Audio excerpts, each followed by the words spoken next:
कुछ भक्त श्री राम कृष्ण के सामने प्रेम प्रेम की बात कर रहे थे। श्री राम कृष्ण उनसे कहते हैं, तुम लोग प्रेम प्रेम चिल्लाते हो, पर प्रेम को क्या ऐसी साधारण वस्तु समझ लिया है? प्रेम तो चैतन्य देव को हुआ था। प्रेम के दो लक्षण हैं। पहला, संसार भूल जाता है। ईश्वर पर इतना प्यार होता है कि संसार का कोई ज्ञान ही नहीं रह जाता। चैतन्य देव वन देखकर वृंदावन सोचते थे और समुद्र देखकर यमुना सोचते थे। दूसरा लक्षण यह है कि अपनी देह, जो इतनी प्यारी वस्तु है, उस पर भी ममता नहीं रह जाती। देहात्म बोध समूल नष्ट हो जाता है। ईश्वर के दर्शन हुए बिना प्रेम नहीं होता। ईश्वर प्राप्ति के कुछ लक्षण हैं जिसके भीतर अनुराग के ऐश्वर्य प्रकाशित हो रहे हैं। उसके लिए ईश्वर प्राप्ति में अधिक देर नहीं है। अनुराग के ऐश्वर्य क्या हैं सुनोगे? विवेक, वैराग्य, जीवों पर दया, साधु सेवा, साधु संग, ईश्वर का नाम, गुण कीर्तन, सत्य वचन, ये सब है। अनुराग के ये सब लक्षण देखने पर ठीक ठीक कहा जा सकता है कि ईश्वर प्राप्ति में अब बहुत देर नहीं है। यदि मालिक का किसी नौकर के घर जाना ठीक हो जाए तो नौकर तथा उसके घर की दशा देखकर यह बात समझ में आ जाती है। पहले घास फूस की कटाई होती है, घर का जाला झाड़ा जाता है, घर बुहारा जाता है। बाबू खुद अपने यहां से देरी, हुक्का वगैरह भेज देते हैं। यह सब सामान जब उसके घर आने लगता है तब लोगों के समझने में कुछ बाकी नहीं रहता कि अब बाबूजी आना ही चाहते हैं। एक भक्त पूछते हैं, तो क्या पहले विचार करके इंद्रिय निग्रह करना चाहिए? श्री राम कृष्ण कहते हैं, वह भी एक रास्ता है विचार मार्ग का। भक्ति मार्ग से अंतर इंद्रिय निग्रह अपने आप ही हो जाता है और सहज ही हो जाता है।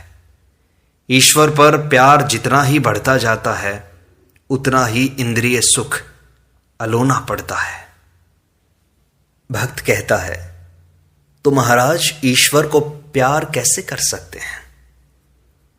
श्री राम कृष्ण कहते हैं, उनका नाम लेते रहने से सब पाप कट जाते हैं।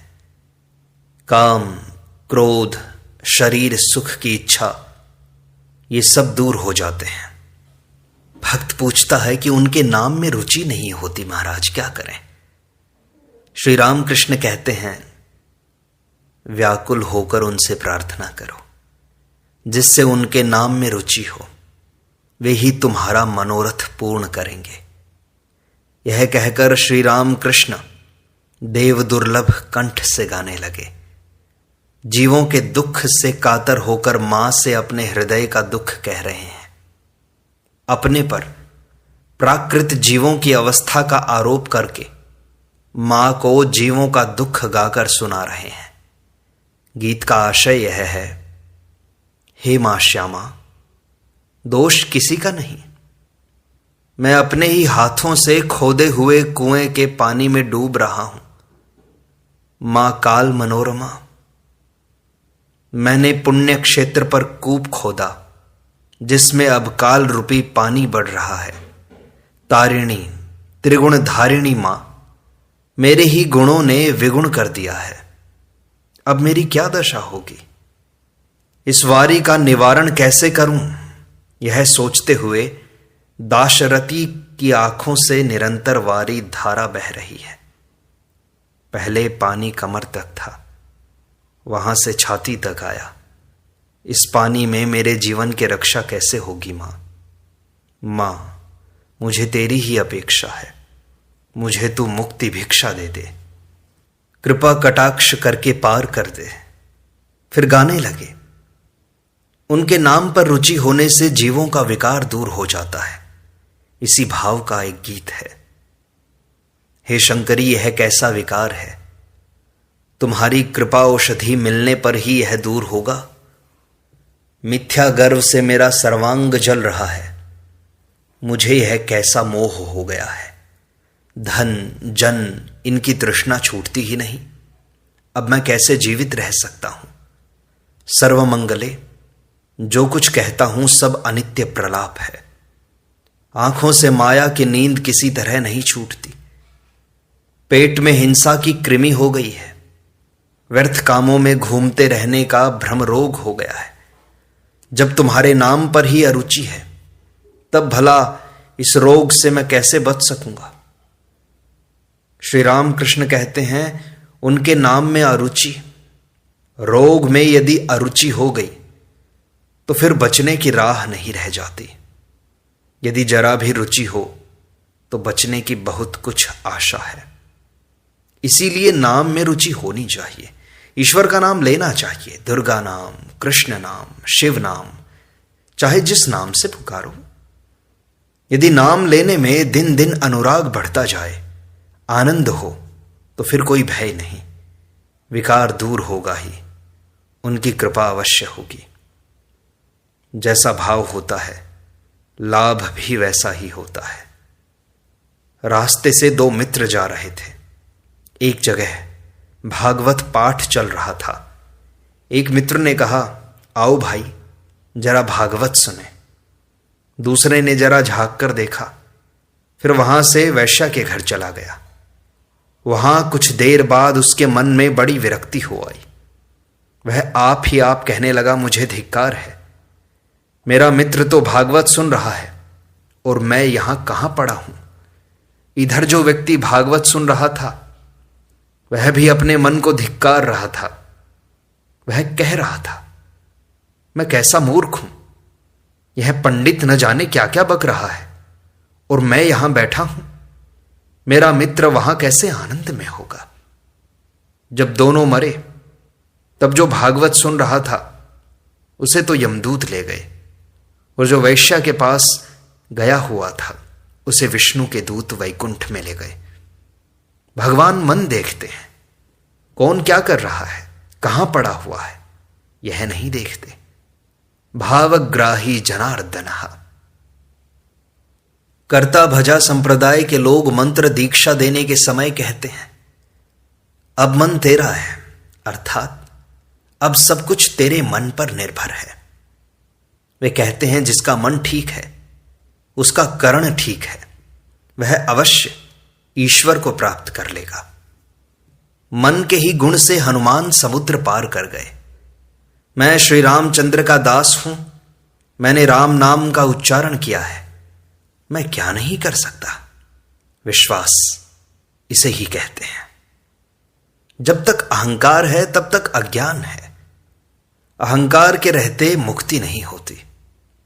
गौएं हम्मा हम्मा करती हैं और बकरे मैं करते हैं, इसलिए उनको इतना कष्ट भोगना पड़ता है।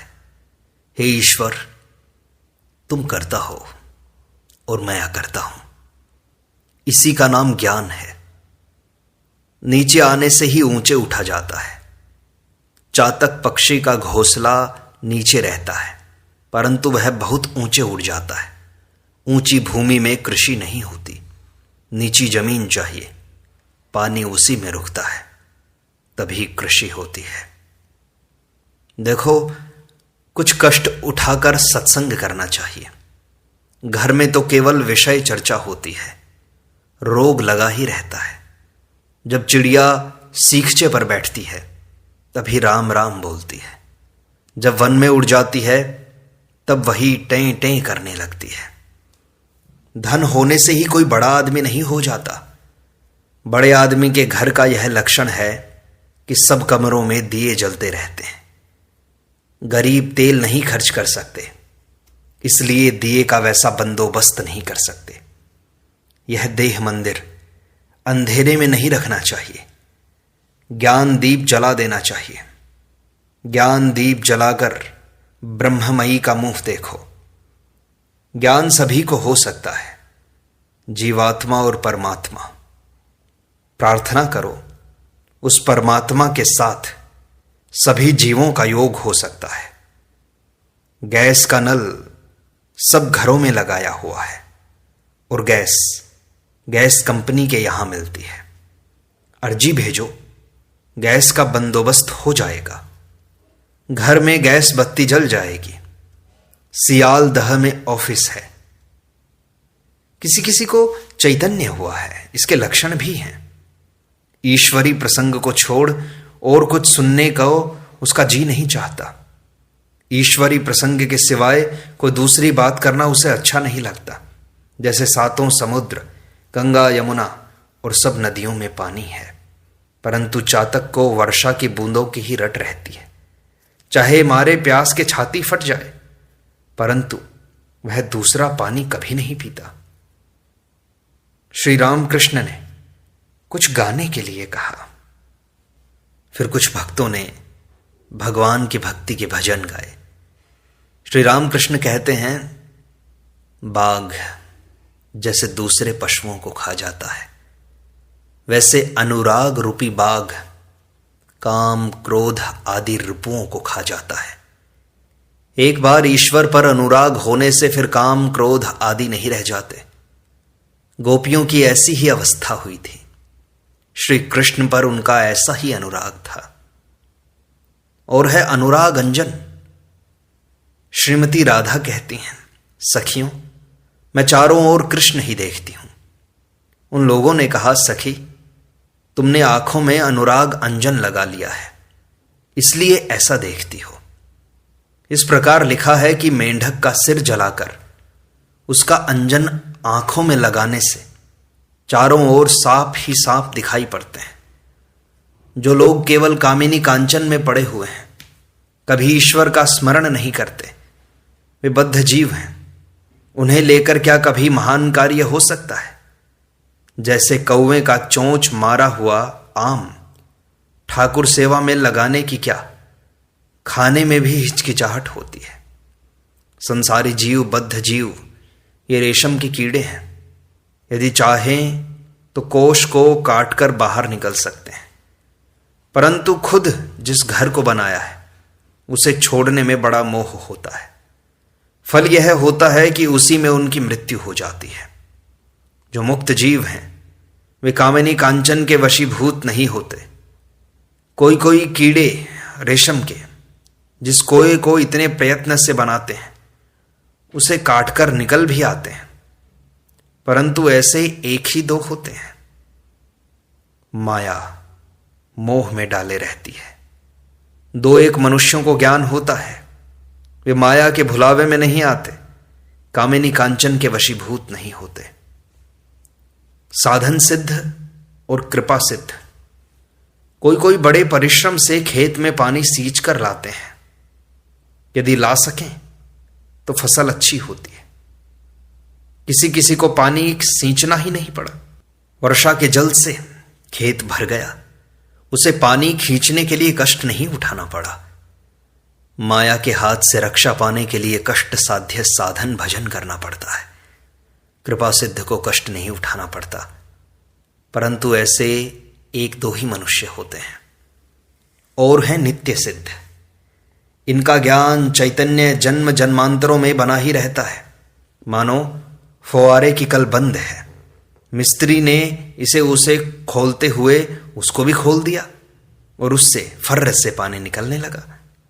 जब नित्य सिद्ध का प्रथम अनुराग मनुष्य देखते हैं तब आश्चर्य से कहने लगते हैं, इतनी भक्ति, इतना वैराग्य, इतना प्रेम इसमें कहां था? श्री रामकृष्ण गोपियों के अनुराग की बात कह रहे हैं। फिर गाना होने लगा। रामलाल गाने लगे। उस गीत का आशय यह है, हे नाथ, तुम ही हमारे सर्वस्व हो, तुम ही हमारे प्राणों के आधार हो, और सब वस्तुओं में सार पदार्थ भी तुम ही तो हो। तुम्हें छोड़ तीनों लोक में अपना और कोई नहीं। सुख शांति, सहाय संबल, संपद, ऐश्वर्य ज्ञान, बुद्धि, बल, वास गृह, आराम स्थल, आत्मीय, मित्र, परिवार, सब कुछ तुम ही हो। तुम ही हमारे इहकाल हो, तुम ही हमारे परकाल हो, तुम ही परित्राण हो और तुम ही स्वर्ग धाम हो। शास्त्र, विधि और कल्प तरु तुम ही तो हो। तुम ही हमारे अनंत सुख के आधार हो। हमारे उपाय, हमारे उद्देश्य तुम ही हो। तुम ही सृष्टा, पालन करता और उपास्य हो। दंडदाता पिता, स्नेहमयी माता और भवार्णव के कर्णधार भी तुम ही हो। श्री रामकृष्ण भक्तों से कहते हैं, आहा कैसा गीत है, तुम ही हमारे सर्वस्व हो। अक्रूर के आने पर गोपियों ने श्री राधा से कहा, राधे यह तेरे सर्वस्व धन का हरण करने के लिए आया है। प्यार यह है, ईश्वर के लिए व्याकुलता इसे कहते हैं। फिर गाना होने लगा। गाने का भावार्थ था, रथ चक्र को न पकड़ो न पकड़ो। क्या रथ चक्र से चलता है? जिनके चक्र से जगत चलता है वे हरि ही इस चक्र के चक्री हैं। ये गीत सुनते सुनते श्री राम कृष्ण गंभीर समाधि में डूब गए। भक्तगण श्री राम कृष्ण को चुपचाप टकटकी लगाए देख रहे हैं। कमरे में सन्नाटा छाया हुआ है। श्री राम कृष्ण हाथ जोड़े हुए समाधिस्थ बैठे हैं, वैसे ही जैसे फोटोग्राफ में दिखाई देते हैं। नेत्रों से आनंद धारा बह रही है। बड़ी देर बाद श्री राम कृष्ण प्रकृतिस्थ हुए, परंतु अभी उन्हीं से वार्तालाप कर रहे हैं जिन्हें समाधि अवस्था में देख रहे थे। कोई कोई शब्द सुन पड़ता है। श्री राम कृष्ण आप ही आप कह रहे हैं, तुम ही मैं हो, मैं ही तुम हो। खूब करते हो, परंतु यह मुझे पीलिया रोग तो नहीं हो गया? चारों ओर तुम्ही को देख रहा हूं। हे कृष्ण, दीन बंधु, प्राणवल्लभ गोविंद, प्राणवल्लभ गोविंद कहते हुए श्री राम कृष्ण फिर समाधि मग्न हो गए। भक्तगण महाभावमय श्री राम कृष्ण को बार बार देख रहे हैं, किंतु फिर भी नेत्रों की तृप्ति नहीं होती। श्री राम कृष्ण कहते हैं, कभी कभी विषयी मनुष्यों में ज्ञान का उन्मेष होता है। वह दीप शिखा की तरह दिखाई पड़ता है। नहीं नहीं, सूर्य की किरण की तरह। छेद के भीतर से मानो किरण निकल रही है।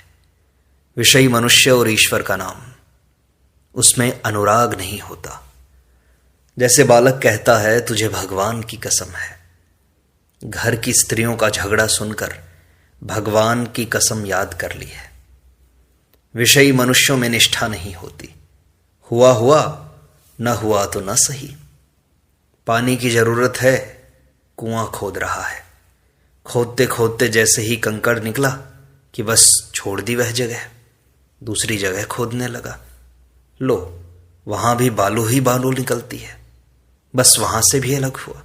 जहां खोदना आरंभ किया है वहीं जब खोदता रहे तभी तो पानी मिलेगा। जीव जैसे कर्म करता है वैसा ही फल भी पाता है।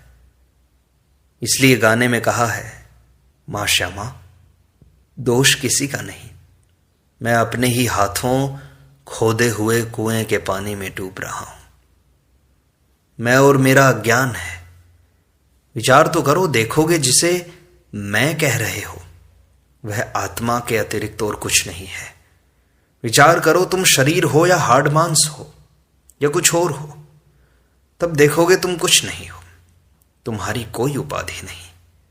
तब कहोगे मैंने कुछ भी नहीं किया, मेरे न दोष हैं न गुण हैं, न पाप है न पुण्य, यह सोना है और यह पीतल। ऐसे विचार को अज्ञान कहते हैं और यह सब कुछ सोना है, इसे ज्ञान। ईश्वर दर्शन होने पर विचार बंद हो जाता है। फिर ऐसा भी है कि कोई ईश्वर लाभ करके भी विचार करता है, कोई भक्ति लेकर रहता है, उनका गुणगान करता है। बच्चा तभी तक रोता है जब तक उसे माता का दूध पीने को नहीं मिलता। मिला कि रोना बंद हो गया, तब आनंद पूर्वक पीता रहता है। परंतु एक बात है, कभी कभी वह दूध पीते पीते खेलता भी है, आनंद से किलकारियां भरता है। भगवान ही सब कुछ हो गए हैं, परंतु मनुष्य में उनका प्रकाश अधिक है।